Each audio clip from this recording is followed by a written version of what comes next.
আমি বিনয়ের সাথে বলতে চাই, একজন মানুষের যেন আমরা এই সুযোগটা হাতছাড়া না করি। আল্লাহ তাআলা দুনিয়ার আসমানে এসে তারপরে বান্দাকে ডেকে ডেকে বলেন, আলা মিন মুবতালান, তোমাদের মধ্যে কেউ কি অসুস্থ আছো, ফাআফিয়াহু, আমি তাকে সুস্থতা দান করব। আলা মিন মুস্তাগফিরিন ফাগফির লাহ, তোমাদের মধ্যে কেউ কি আছো ক্ষমা প্রার্থনাকারী, আমি তাকে ক্ষমা করে দিব।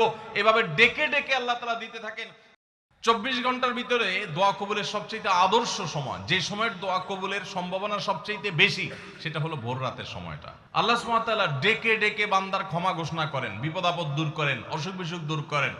এই সময়টা হলো রাতের শেষ প্রহর, ফজরের আগের সময়টা, তাহাজ্জুদের সময়টা। 11 মাস ধরে আমরা নানা ব্যস্ততার অজুহাতে আমাদের তাহাজ্জুদ পড়ার সুযোগ হয় না, ভোর রাতে ওঠার সুযোগ হয় না। ভাইরা আমার, রমাদানের মাস, আপনি তো সাহরি খাইতে প্রায় প্রতিদিনই উঠছেন। আপনার যেহেতু সাহরি খাওয়ার উদ্দেশ্যে উঠাই লাগে, তো আপনি কেন এই মাসে সাহরির সময় ভোর রাতের এই সময়টাতে যখন আল্লাহর সাধারণ ক্ষমা ঘোষণা করেন, ওই সময়টাতে আপনি কেন শুধুমাত্র খেয়ে পরে আপনি মসজিদে চলে যাবেন ফজরের জন্য? অবশ্যই আপনি সাহরি খেতে উঠলে 2-5 মিনিট সময় বের করে বিশেষভাবে আল্লাহর কাছে দোয়ায় মনোনিবেশ করবেন। আমাদের একটা বড় ভুল হলো সাহরির এই সময়টাকে দোয়ায় আমরা মনোনিবেশ করি না। সম্ভব হলে 2 রাকাত নামাজ পড়েন, 4 রাকাত নামাজ পড়েন। সেটা যদি না পারেন, তো সাহরির খানার শেষে অথবা আগে আপনি আপনার রুমে গিয়ে লাইট বন্ধ করে নিরিবিলি জায়গায় একটু আল্লাহর কাছে হাত তুলে একটু চোখের পানি ফেলে চান, দোয়া করেন। দোয়ার এই সুযোগটা 11 মাস আপনি পান না, রমজান মাসে সাহরির উসিলায় পেয়েছেন, তো আপনি সেই সুযোগটা কেন হাতছাড়া করবেন? আমি বিনয়ের সাথে বলতে চাই, একজন মানুষের যেন আমরা এই সুযোগটা হাতছাড়া না করি। আমি পারতপক্ষে কোনোদিন এই সুযোগটা হাতছাড়া করি না ভাইরা।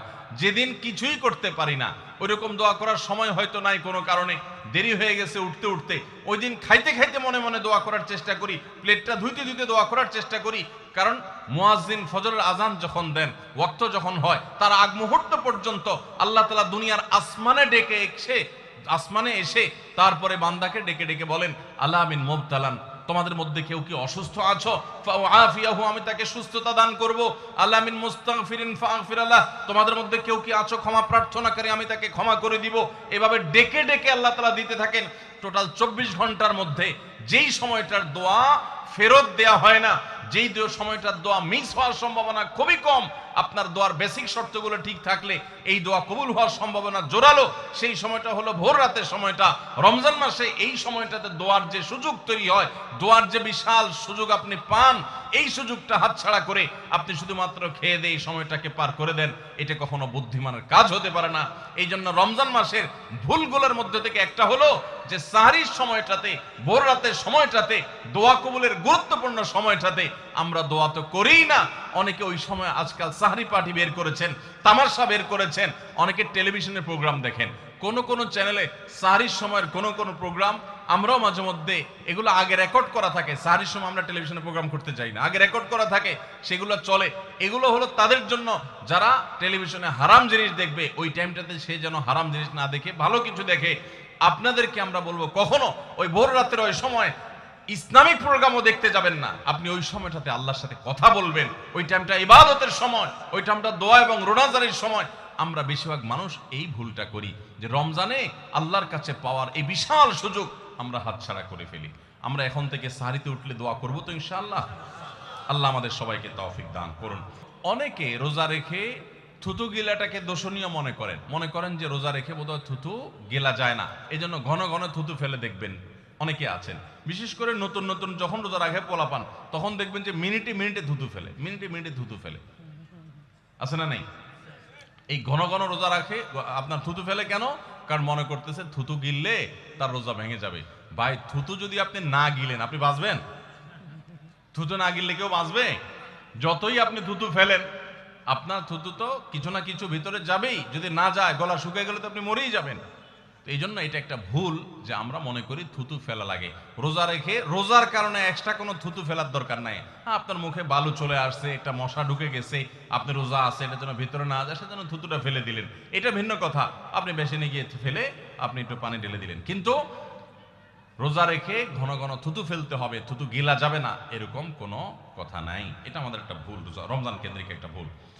আমরা বেশিরভাগ মানুষ রমজান মাসে ফজরের নামাজ পড়ে এসে ঘুম দেই।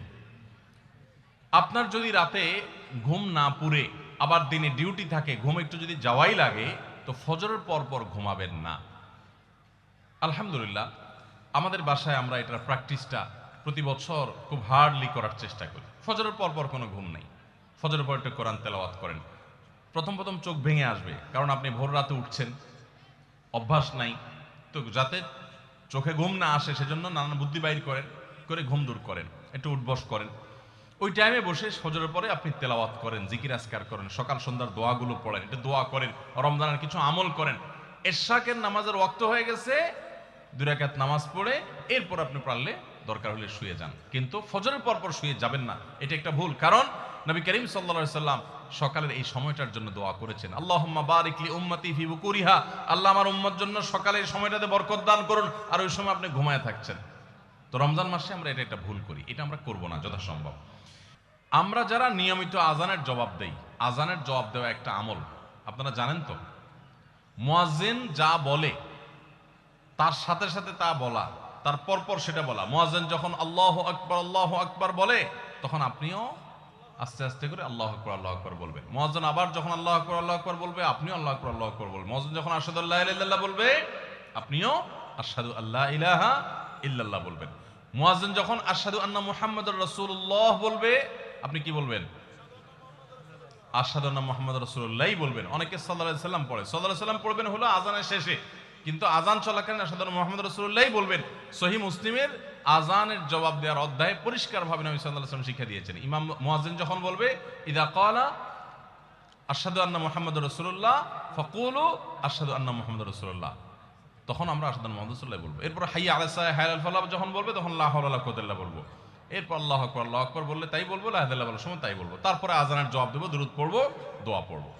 এই যে আজানের জবাব, এটাতে লাভ হয় কি জানেন? মুয়াজ্জিন আজান দিয়ে যেই সওয়াব পায়, আজানের যারা মুখে জবাব দেয়, মুয়াজ্জিনের সাথে সাথে বলে, তাদেরকে আল্লাহ তাআলা সমপরিমাণ সওয়াব দান করে। আর মুয়াজ্জিন কি পরিমাণ সওয়াব পায় সেটা কি জানেন? কোন মুয়াজ্জিন যদি আল্লাহকে খুশি করার জন্য আজান দেয়, দুনিয়ার উদ্দেশ্য তার কাছে না থাকে, বরং আল্লাহকে খুশি করাটাই তার উদ্দেশ্য থাকে, তাহলে এই মুয়াজ্জিনের ফজিলত হলো, ওই মুয়াজ্জিনের আজান শুনে যত মানুষ মসজিদে আসবে, ওই ওয়াক্ত নামাজে যত মানুষ শামিল হবে, সবাই যে পরিমাণ সওয়াব পাবে, যার যার অ্যাকাউন্টে যাবে, বোনাস হিসাবে সবার সমপরিমাণ সওয়াব মুয়াজ্জিনকে দেওয়া হবে। আর আপনি মুয়াজ্জিনি না করে শুধু আজানের জবাব দিলেও সেই মর্যাদা বোনাস হিসেবে আল্লাহ তাআলা আপনাকে দান করবেন। এই হাদিসের ফজিলত একবার আরো 10-12-13 বছর আগে কোন এক জায়গায় আমি বলেছিলাম, সৌদি আরবে থাকতে। তখন এক ভদ্র মহিলা আমাকে বললেন, হুজুর, এই হাদিসটা আপনার কাছ থেকে শেখার পর, জানার পর থেকে আমি মক্কা শরীফের লাইভ আজান নিয়মিত ওই টাইমে, আমি রেডিও শুনি না, মোবাইলে বিভিন্নভাবে লাইভ আজানটা আমি শোনার চেষ্টা করি এবং ওই মুয়াজ্জিনের সাথে সাথে জবাব দেওয়ার চেষ্টা করি। কারণ আমার যখন এটা জানা হলো যে মুয়াজ্জিন যত পরিমাণ সওয়াব পাবে তত পরিমাণ সওয়াব পাওয়া যাবে, তো মক্কার মুয়াজ্জিন সাহেবের আজান শুনে যত মানুষ প্রতি ওয়াক্তে নামাজ পড়ে, এত বেশি নামাজ তো দুনিয়ার অন্য কোনো মসজিদে প্রত্যেক ওয়াক্তে পড়ে না। সো আমি লক্ষ লক্ষ মানুষের নামাজ পড়ার সমপরিমাণ সওয়াব, মুয়াজ্জিনের পরিমাণ পেতে চাই, সেজন্য মক্কার লাইভ আজানটা আমি ফলো করি। আমি অবাক হয়ে গেলাম, মানুষ আল্লাহর সন্তুষ্টির জন্য কত ভাবে চেষ্টা করে, অথচ আমরা হেলায় হারিয়ে ফেলি। আপনার মহল্লার যে আজানটা সবার আগে আপনার কানে আসে, আপনার মহল্লার আজান, ওটা জবাব আপনি দিবেন, এরপর বাকিগুলো আপনি দিতে পারলে দিবেন, না দিতে পারলে না। এই যে আজানের জবাব, এই আজানের জবাবটা আমরা অনেকে 12 মাসে একটু আধটু দেওয়ার চেষ্টা করলেও, রমজান মাসে মাগরিবের নামাজের আজান, এটার জবাব নিয়মিত আজানের জবাবকারীরাও দেয় খুব কম। এটা রমজানের একটা ভুল। কেন দেয় না? কারণ সেই আসরের পর থেকে নিয়ে 10-12 পদ, 13 পদ, 14 পদ ইফতার সামনে নিয়ে বসে যে দাঁত কচকচ কচকচ করতেছিল, হাতগুলো শুধুমাত্র আকুপাকু করতেছিল যে কখন আপনার বেগুনি ধরবে, কখন পেঁয়াজু ধরবে, কখন বুটমরিতে হাত দিবে। যখন আকুপাকু করতেছিল, সূর্য ডুবছে, মুয়াজ্জিন সাহেব আল্লাহু আকবার হাঁকা শুরু হয়েছে, আর হুমড়ি খেয়ে অমনে ঝাঁপায়া পড়ছে, খাইতে খাইতে কখন আজান শেষ হয়ে গেছে টেরও পায়নি। ঠিক না ঠিক? আপনি খান, ওয়াক্ত হয়ে গেছে, সাথে সাথে আপনি খেলেন, আজান শুনলেন, সাথে সাথে আপনি খেলেন, ভালো কথা। একটু মুখে দিয়ে খেতে খেতে, খাওয়ার ফাঁকে ফাঁকে মুয়াজ্জিনের আজানের জবাবটা দিয়ে ফেলেন। কিন্তু ম্যাক্সিমাম মানুষ আমরা এই ভুলটা করি। আমি খেয়াল করে দেখেছি, যারা নিয়মিত আজান দেয় তারাও আজানের জবাব দেয়, তারাও দেখেছি এটা করে না, অর্থাৎ ভুল হয়ে যায়। তাহলে আমরা লক্ষ্য করব তো ইনশাআল্লাহ, মাগরিবের সময় ইফতারের ফাঁকে ফাঁকে আমরা আজানের জবাব দিয়ে দিব।